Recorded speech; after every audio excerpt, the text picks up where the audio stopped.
ya kan? NIM-nya pasti beda, tapi namanya itu bisa jadi sama, kayak gitu. Nah, jadi nama itu dia bergantung pada NIM. NIM tidak bisa bergantung pada nama. Nah, itu adalah ketergantungan fungsional, ya disebutnya ketergantungan fungsional yang kayak gitu. Nah, ada juga yang namanya ketergantungan fungsional penuh. Nah, kalau fungsional penuh itu dia terdiri dari beberapa primary key. Kuncinya gitu, ya, terdiri dari beberapa primary key atau yang disebut dengan komposit, ya, gabungan dari beberapa atribut. Nah, persyaratan relasi 2NF ini berkaitan dengan primary key.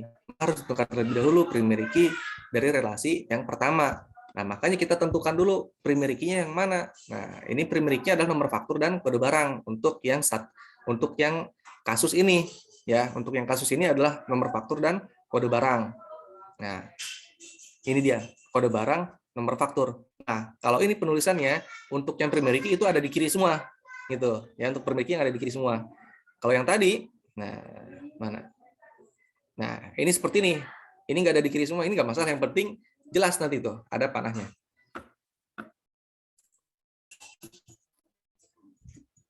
Nah, kita lihat yang parsial. Yang parsial itu adalah yang ini. Jadi yang punya satu primary key. Itu disebut yang ketergantungan parsial, ya. Yang fungsional parsial. Kalau yang fungsional penuh itu dia terdiri dari beberapa primary key seperti jumlah dan harga satuan. Nah, ini jumlah dan harga satuan itu masuknya ke kode barang dan nomor faktur. Nah, kalau misalkan kita lihat bentuk hasilnya, nah, yang ketergantungan fungsional penuh itu dia jadi tabel tersendiri dengan nama detail faktur. Nah, untuk yang faktur pelanggan, ini kan ini nomor faktur, tanggal, nama, alamat, nomor telepon. Nah, itu faktur pelanggan. Dan nomor faktur, tanggal, nama, alamat, nomor HP, ya kan? Nah, udah gitu, detail fakturnya adalah yang nomor faktur, kode barang, jumlah dan harga satuan itu merupakan apa namanya ketergantungan fungsional penuh terhadap nomor faktur dan kode barang. Jadi dia tabel tersendiri, menjadi tabel detail. Nah, biasanya muncul tabel detail ini tuh muncul pada relasi yang bentuknya many to many. Nah, kita lihat di sini. Kita lihat dari bentuk relasinya. Bentuk relasinya antara anggota dan buku, ya, bentuk relasi meminjam ini adalah many to many. Ya kan? Bentuk relasinya adalah many to many. Nah, berarti ini nanti akan muncul tabel detail. Nah, pertanyaannya yang menjadi tabel detail itu yang mana? Nah, kita lihat tergantungan fungsionalnya. Yang penuhnya itu yang mana? Nah, sekarang kita coba ya, kita buat nih. Nah, ini dia. Kita masukkan dulu. Pertama bentuk normal, langsung bentuk normal pertama ya. Kita kode anggota, nama, tanggal daftar, jurusan, alamat. Kemudian yang meminjamnya kode pinjam, nomor buku, kode anggota udah, tanggal pinjam berarti yang belum, tanggal pinjam, tanggal kembali, denda. Untuk yang bukunya itu ada nomor buku udah, judul berarti yang belum, judul, pengarang, penerbit, tahun terbit, dan jenis. Oke, selesai sampai sini. Nah, sekarang kita coba. Kelihatan nggak?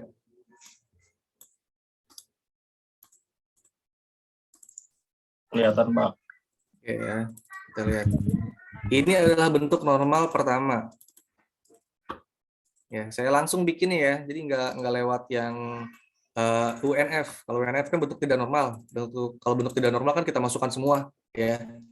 Kita masukkan semua, kemudian kita pilih apa namanya atribut yang tidak tunggal untuk menjadi bentuk normal pertama. Nah, ini adalah bentuk normal pertama.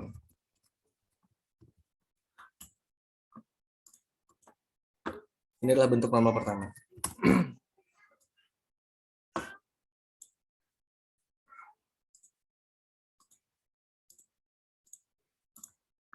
Oke, jelas ya, ini bentuk normal pertama.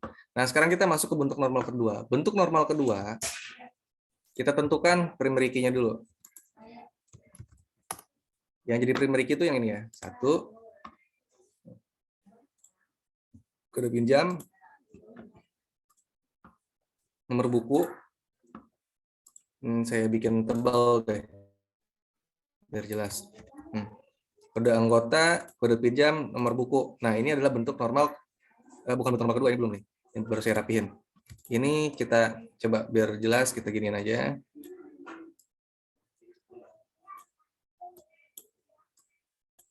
Nah, ya, kita pisahin biar jelas. Set. Kemudian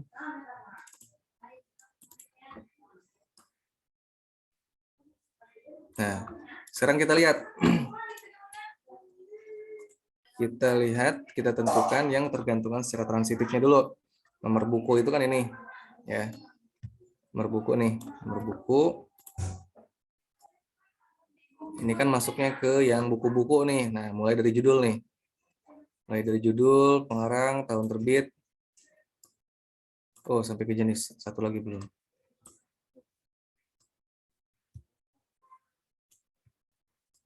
Oh.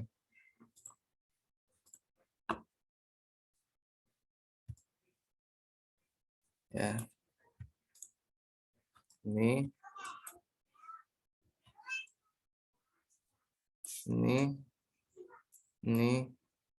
Ini, dan ini.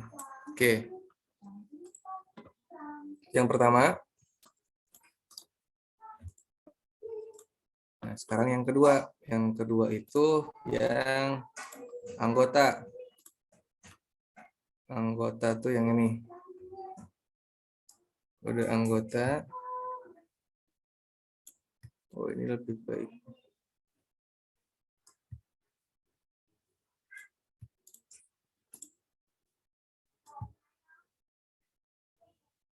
Sampai ke alamat.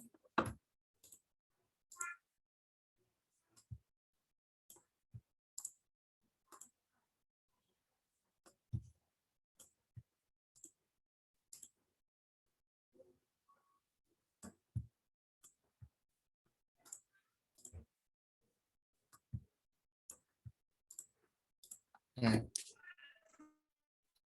Kemudian kode pinjam. Kode pinjam itu tanggal pinjam, tanggal kembali, denda.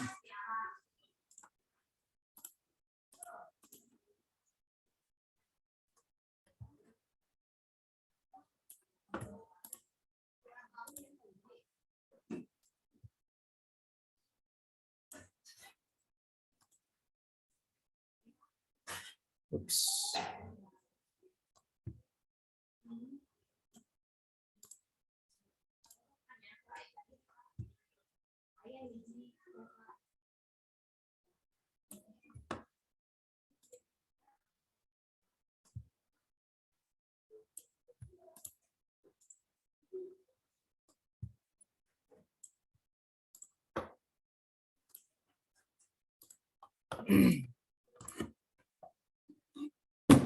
Ini kurang satu atribut ini.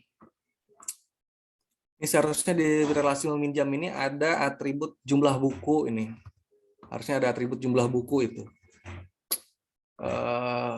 Saya tambahin aja di sini.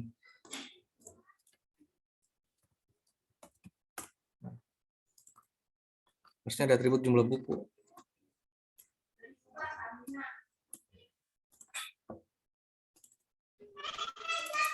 Biar jelas. Oke, nah ini ketergantungan parsial. Ya, kode pinjam yang ini ketergantungan parsial ke sini. Tanggal pinjam, tanggal kembali, denda. Nah, untuk nama, daftar, jurusan, tanggal daftar, dan alamat itu ketergantungan parsial terhadap kode anggota. Kemudian yang nomor buku itu dia adalah judul, pengarang, penerbit, tahun terbit, dan jenis. Nah, itu ketergantungan parsial semua. Nah, untuk ketergantungan parsial ya, yang penuh itu adalah ini nih.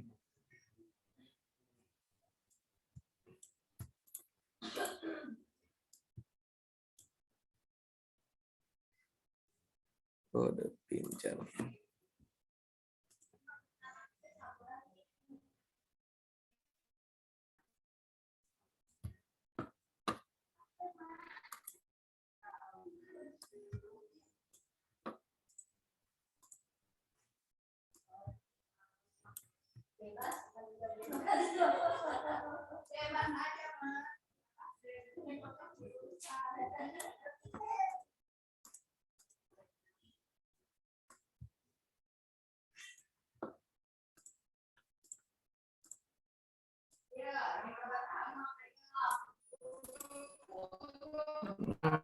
Sorry.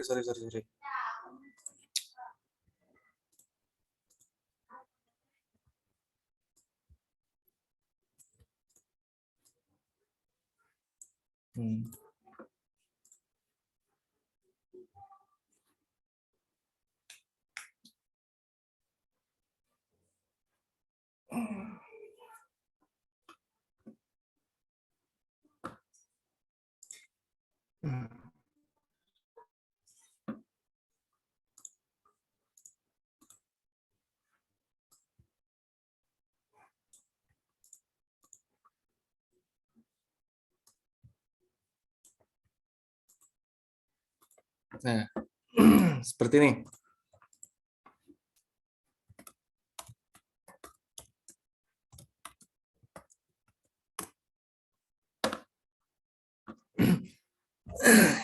Kode pinjam, nomor buku, nah ini ke denda. Denda ini dia ketergantungan fungsional penuh terhadap kode pinjam dan nomor buku. Kenapa bisa disebut penuh? Nah, karena biasanya untuk setiap buku itu biasanya dia berbeda-beda harganya, dan otomatis jumlah dendanya pun biasanya berbeda. Kadang gitu, kadang ada yang berbeda. Jadi kita bisa masukkan ke dalam nomor buku, ya, ke dalam nomor buku dan kode pinjam. Nah, ini merupakan ketergantungan fungsional secara penuh. Nah, atau bisa juga denda, kalau misalkan denda ini kita masukkan ke dalam kode pinjam, ya, ke dalam kode pinjam, otomatis kan dia merupakan akumulasi. Nah, kalau misalnya ada 5 buku, misalkan, ya, pinjemnya dia 5 buku, udah gitu dia terlambat, ya. Berarti misalkan untuk terlambatnya itu asumsinya itu per hari misalkan Rp500, ya, per hari Rp500. Dendanya itu per hari, bukan per buku, ya, bukan dilihat dari per buku. Kadang gini, ada yang untuk masalah denda nih, ada yang per hari tanpa lihat buku, ya, tanpa lihat jenis buku. Ada yang per hari dengan melihat jenis buku.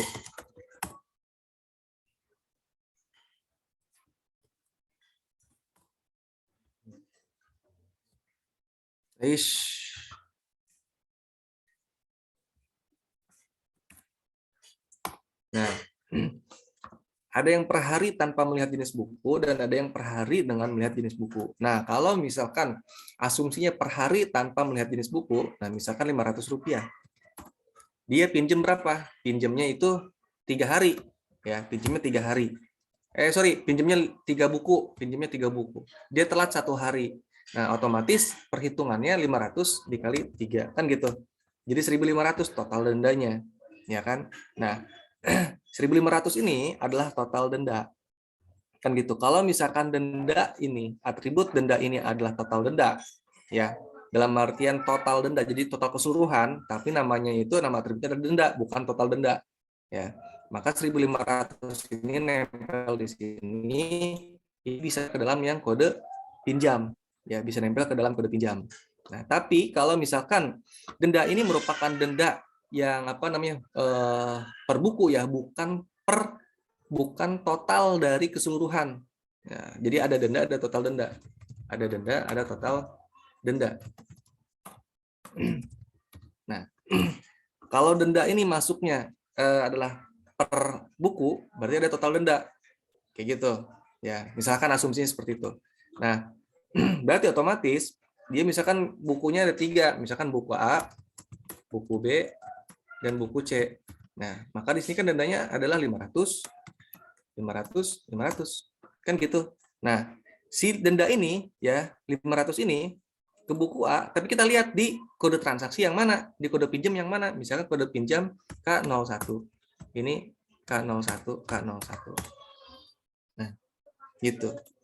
Sehingga bisa kita tarik kesimpulan bahwa denda ini dia itu ketergantungan fungsional secara penuh terhadap nomor buku dan kode pinjam.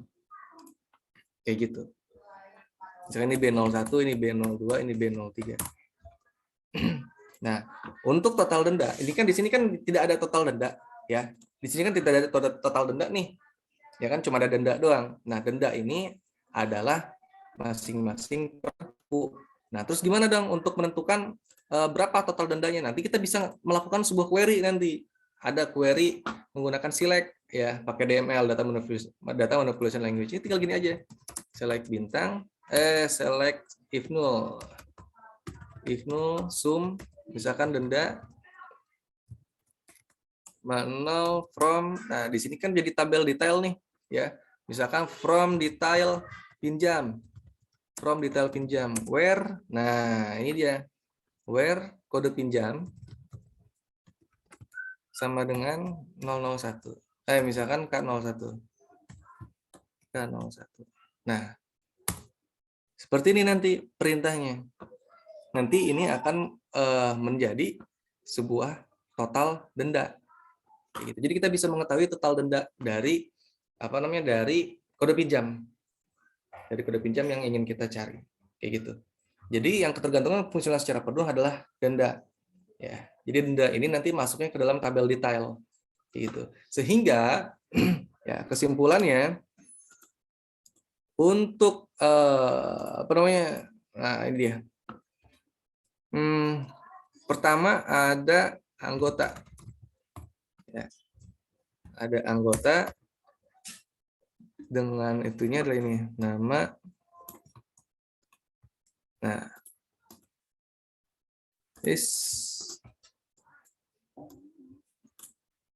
ini ke sini, kode anggotanya masukin sini. Oke, ya. Pertama ada tabel anggota. Terus tabel yang kedua adalah tabel apalagi? Tabel buku. Ya, kita bikin yang masternya dulu. Tabel buku. Tabel buku itu apa aja? Tabel buku itu tadi yang ini nih, judul, nomor buku, judul, alamat pengarang, tahun terbit, dan jenis. Ke bawah ini. Nah, kemudian di sini ada tabel pinjam. Tabel pinjam ini adalah kode pinjam. Kemudian ke sini tanggal pinjam, tanggal kembali, jumlah buku.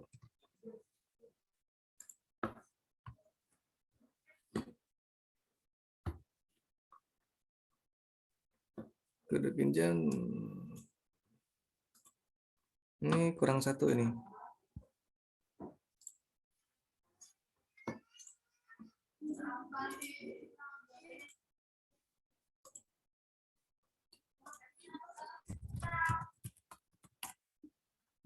Kode anggota masukin.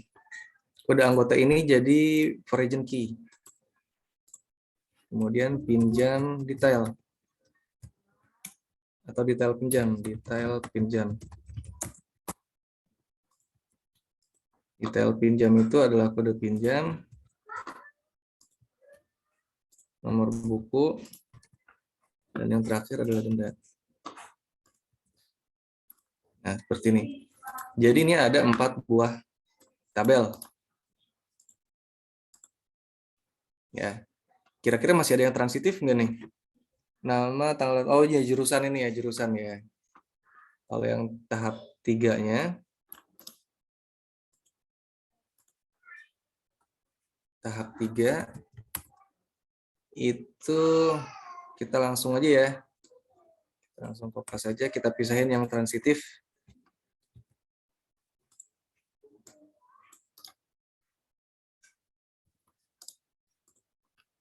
Kita langsung pisahin yang transitifnya. Di sini. Buku pinjam, detail pinjam.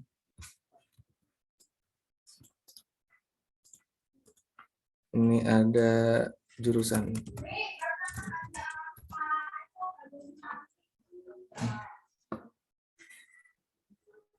Kok jurusan anggotanya? Nah, ini dia.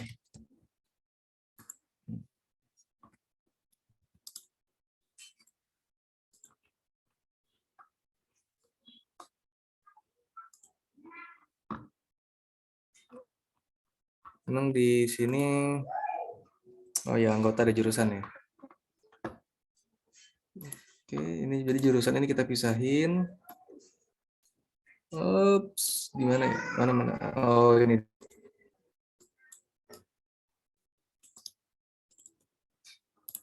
Jurusannya kita pisahin. Pisahin. Ini jadi kode jurusan.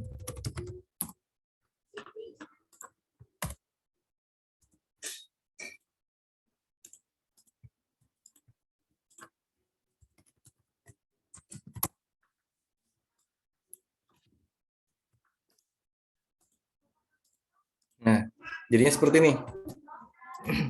Jadi ada 5 buah tabel, jurusan, anggota, buku, pinjam, dan detail pinjam. Jadi untuk relasi yang meminjam ini, ya ada yang terdiri dari 2 entitas. Itu setelah kita normalkan, ternyata menjadi 5 buah tabel.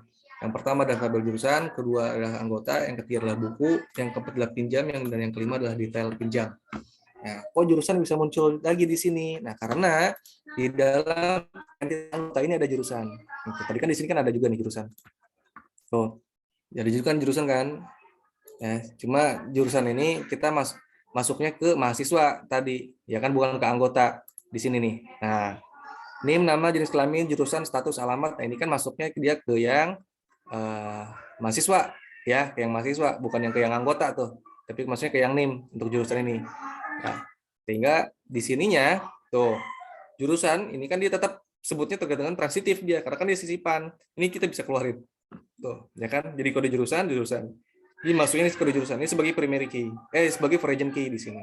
Gitu. Nah, ternyata di sini pun juga sama. Ya, karena jurusan itu muncul di anggota. Nah, pada saat 1NF, ini kan muncul jurusan nih. Nah, ini dia. Jurusan kan muncul di sini. Ya, tuh. Jurusan muncul. Sehingga jurusan di sini ini menjadi transitif. Betul tepat tadi, langkah kita tepat untuk memisahkan jurusan menjadi sebagai sebuah sebuah ketergantungan yang transitif, ya, kita masukkan ke dalam kategori ketergantungan yang transitif dia, sehingga kita keluarkan jadi tabel tersendiri. Nah, ternyata di sini pun juga ada. Nah, ya kan, ini juga merupakan sebuah ketergantungan transitif, kita keluarkan di tabel tersendiri. Sehingga semuanya tepat satu-satu, jadi tidak ada data yang ganda gitu loh.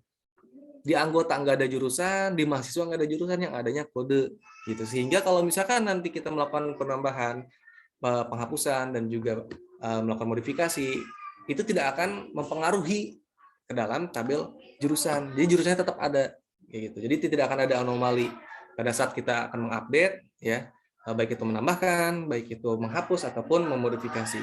Seperti itu. Nah, untuk anggota, ini kode anggota, kode jurusan, nama, tanggal daftar, alamat, bukunya, nomor buku, judul buku, pengarang, penerbit, tahun terbit, dan jenis. Untuk pinjam, kode anggota. Nah, ini kode anggota kok ada di sini muncul. Nah, karena untuk meminjam itu, kita kan harus tahu kode anggotanya siapa, gitu kan. Nah, jadi ini merupakan foreign key nanti dari tabel anggota, ya. Nah, detail pinjamnya, kode pinjam, nomor buku, dan denda. Sehingga kalau misalkan kita lihat dari database perpustakaan, yang pertama, ya, relasi yang pertama tadi kan yang mendaftar, ini ada 3 buah tabel, jurusan, mahasiswa, dan anggota. Di sini di relasi yang yang meminjam itu ada 5 buah tabel. Nah, terus gimana untuk database-nya? Tinggal kita satukan dari tabel-tabel yang tadi. Ya, kita satukan dari tabel-tabel yang tadi berikut dengan atributnya. Nah, jurusan kita lihat kode jurusan dan jurusan. Di sini kode jurusan dan jurusan. Ya udah, berarti ini satu nih. Ini tabel pertama, ya. Sehingga untuk yang perpustakaan itu bentuknya seperti ini. Tuh. Ya. Terus mahasiswa, NIM, kode jurusan, nama, jenis kelamin, alamat, status. Nah, itu kita masukkan ke sini. Di sini kan nggak ada mahasiswa nih, ya kan? Nggak ada mahasiswa. Nah, tapi kita masukkan di sini mahasiswa. Mahasiswa, kita masukkan di sini.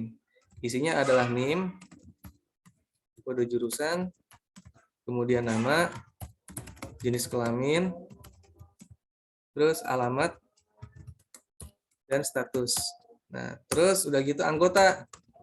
Nah, anggota di relasi sini ada, relasi mendaftar ada anggota, di relasi ini pun juga ada anggota.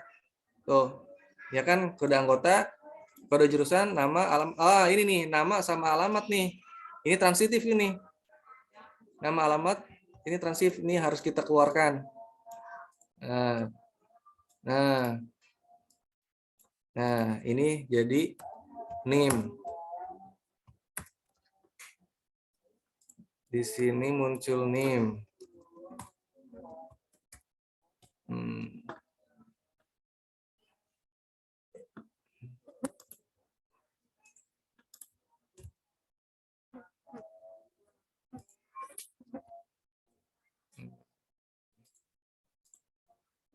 Sorry, ini bukan gini. Ini begini.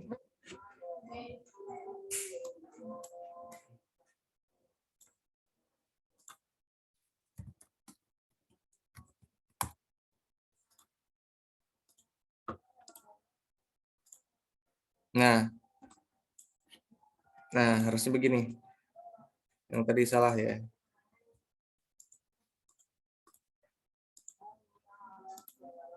Nah, harusnya begini. Ini hilang, kode jurusannya hilang.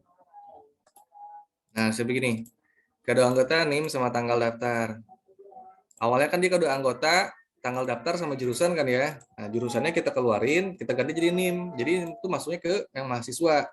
Nah, kemudian di sini ini ternyata masih transitif, kita keluarin lagi. Nah, ini menjadi kode jurusan. Nah, ini menjadi kode jurusan. Nah, harusnya kayak gini urutannya. Nanti saya perjelas deh di pertemuan berikutnya biar lebih enak lihatnya. Kalau ini kan berantakan nih. Oh, boleh minta Excel-nya nggak, Pak? Boleh, Buat boleh, belajar. boleh. Boleh banget. Dikirim di chat aja, Pak. Nah, nanti saya masukin ke e-learning aja biar bisa di-download semua. Oke. Terima kasih, Pak. Nah, ini sebegini. Ya. Tuh. Jurusan, mahasiswa, anggota, buku, pinjam, detail pinjam. Nah, jadi ada semua kan tuh jurusan yang tadi relasi mendaftar ya. Karena kalau misalnya kita lihat nih dari bentuk konseptual database desainnya, ini kan semua berrelasi nih, ya kan? Akhirnya kan ketarik semua kan, ya. Dari buku kita jadi bisa tahu mahasiswanya siapa, jurusannya apa gitu kan. Nah, ternyata sejalan pada saat kita melakukan normalisasi di yang relasi meminjam, ini ternyata ketarik semua tuh. Jurusannya ada, mahasiswanya ada, anggotanya ada, bukunya ada, pinjamnya ada, detail pinjamnya pun juga ada. Itu. Nah, ini jadi total keseluruhannya. Total keseluruhannya ada 1 2 3 4 5 6. 6 tabel. Nah, ini kita copy. Kita masuk ke sini ya. Set. Oke, sekarang kita cek nih. Cuman, nah kita lihat sekarang nih. Di sini kan mahasiswanya kan cuma NIM sama kode jurusan. Nah, sedangkan yang ada di relasi ini, yang ada di relasi mendaftar, nah mahasiswanya itu kan NIM, kode jurusan, nama, jenis kelamin, alamat, status. Nah, ini kita tambahin nih, NIM, kode jurusan, terus nama, jenis kelamin ya. Aduh, gimana nulis ini? Nah, gini aja. Nah, nama, jenis kelamin, alamat, status. Nah, ini untuk yang tabel mahasiswa. Ini tuh database jadi ya. Ini tuh database yang jadinya gitu loh. Ini kan normalisasi dari relasi pinjam. Untuk membuat database jadinya, kita gabungkan semuanya antara tabel. Kita gabungkan atribut-atributnya. Kalau ada tabel yang sama, kita gabungkan atributnya. Kayak ini kan mahasiswa ada ya. Di sini mahasiswa ada tuh. Di relasi mendaftar juga ada mahasiswanya. Cuma kalau relasi mendaftar, NIM, kode jurusan, nama, jenis kelamin, alamat, status. Kalau yang ini, yang di meminjam, dia cuma NIM sama kode jurusan. Nah, yang ini nggak ada nih, nama, jenis kelamin, alamat, status nggak ada. Nah, pada saat kita membuat physical database design, ya ini kita masukkan semua. NIM, kode jurusan, nama, jenis kelamin, alamat, status. Jadi kita gabungkan. Ya, kita gabungkan. Bisa jadi aja, bisa jadi nih, ya yang di sini yang di anggota misalkan muncul tanggal daftar misalkan di sini apa namanya poin misalkan ya poin. Nah di sini ada poin, di sini tidak ada poin. Nanti pada saat bikin database jadinya untuk yang anggota itu nanti munculkan poin di sini. Gitu. Jadi digabungkan ya atribut-atributnya digabungkan gitu dari tabel yang sama. Oke.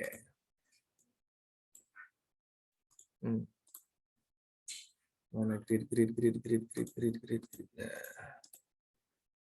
Buku ada nggak di sini? Di sini nggak ada buku, berarti aman. Berarti buku aman, mahasiswa udah, jurusan udah, anggota, kode anggota nih tanggal daftar oke sesuai, kode pinjam, nah berarti kode pinjam sama detail pinjam kan murni dari sini ya, berarti nggak usah kita bandingkan dengan yang sebelumnya. Nah berarti ini hasil jadinya, hasil akhir dari apa namanya membuat database berdasarkan cerita yang ada di sini. Nah berdasarkan cerita yang ada di sini, database-nya adalah ini, gitu dengan tabel-tabel jurusan, mahasiswa, anggota, buku, pinjam, dan detail pinjam. Ada 6 tabel semuanya. Ya, atau anggotanya, atau ini untuk jurusan ini, untuk mahasiswa ini, kode anggota ini, buku ini, gitu. Oke. Cuma saya yakin dengan satu kali apa namanya, ini kan baru satu kali latihan ya, pasti belum pada bisa semua. Maksudnya belum ada yang langsung ngerti, ada yang nggak ngerti, ada yang harus berkali-kali baru ngerti gitu loh. Jadi harus banyak latihan. Nanti untuk pertemuan berikutnya nanti kita coba ya, kita coba menormalkan. Nah, atau saya kasih ini aja deh buat buat latihan ya. Ini bukan tugas ya, tapi latihan ya. Nanti saya upload di e-learning. Bentuknya kayak gini nanti. Jadi kalian normalkan ya, sehingga jadi ini aplikasi yang saya bikin. Oke. Saya mau tahu kira-kira bentuk tabel yang dapat kalian bikin jadinya kayak gimana. Oh, jangan yang ini. Nah, yang ini aja nih. Nah, ini ya. Ini bentuknya kayak gini. Bentuknya kayak gini, ya. Dokumennya seperti ini. Silakan kalian buat normalisasinya mulai dari normalisasi pertama, kedua, ketiga sampai ke hasil akhir. Ya, sampai ke hasil akhir, sampai ke bentuk DDL-nya nanti. Ya, bentuk query-nya. Untuk bikin database, misalnya untuk bikin database-nya misalkan create database bengkel. Ya, misalkan nama database-nya bengkel, create database bengkel. Itu ada tabel apa aja. Nah, tabelnya itu nanti kan dilihat dari hasil normalisasi yang sudah dilakukan. Nah, jadi bentuknya seperti ini, ya, bentuk fakturnya seperti ini, silahkan kalian normalkan, kayak gitu. Nah, saya ekspor dulu ke dalam apa namanya PDF. Saya ekspor ke PDF, invoice. Oke, sudah selesai.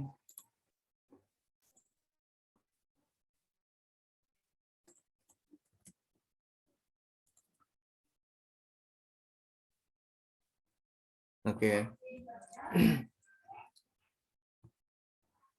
Ini nanti saya upload ke e-learning berikut dengan yang file Excel ini.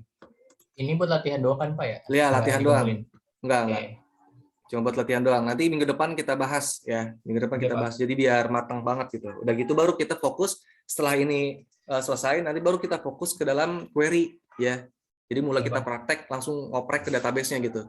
Kita terjemahin, udah gitu. Coba kalau misalkan mau nyari ini gimana, gitu. Langsung ke query-nya. Bentar, mana sih? Browse kampus.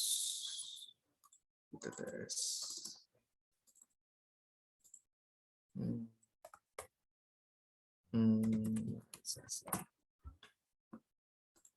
Oke. Saya absen ya. Mau absen juga jamnya udah lewat ya.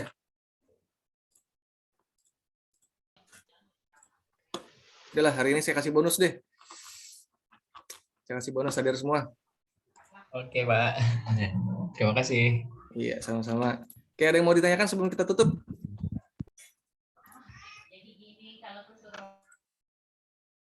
Nggak ada yang tanyakan? Nggak ada yang mau diskusikan? Nggak ada, Pak. Oke deh, kalau nggak ada, langsung kita tutup aja ya. Terima kasih untuk partisipasi dari teman-teman semua. Jangan lupa nanti latihannya dikerjakan biar bisa ya. Soalnya jadi nanti minggu depan tuh kita akan ngebahas yang invoice tadi, ya, akan ngebahas yang invoice tadi sambil diskusi. Makanya biar diskusinya bisa jalan, ya teman-teman kerjakan dulu gitu, coba dulu. Pasti nanti akan ada yang nggak ngerti. Nah, yang nggak ngerti itu nanti bisa ditanyakan. Jadi dari yang tidak bisa nanti jadi bisa. Kalau misalkan kita tidak coba buat belajar dulu, kita coba buat mencoba dulu, nanti kita nggak tahu mana yang bisa, mana yang enggak. Seperti itu. Oke, akhir kata saya cukupkan. Terima kasih. Assalamualaikum warahmatullahi wabarakatuh. Waalaikumsalam warahmatullahi wabarakatuh. Waalaikumsalam warahmatullahi wabarakatuh. Terima kasih, Pak.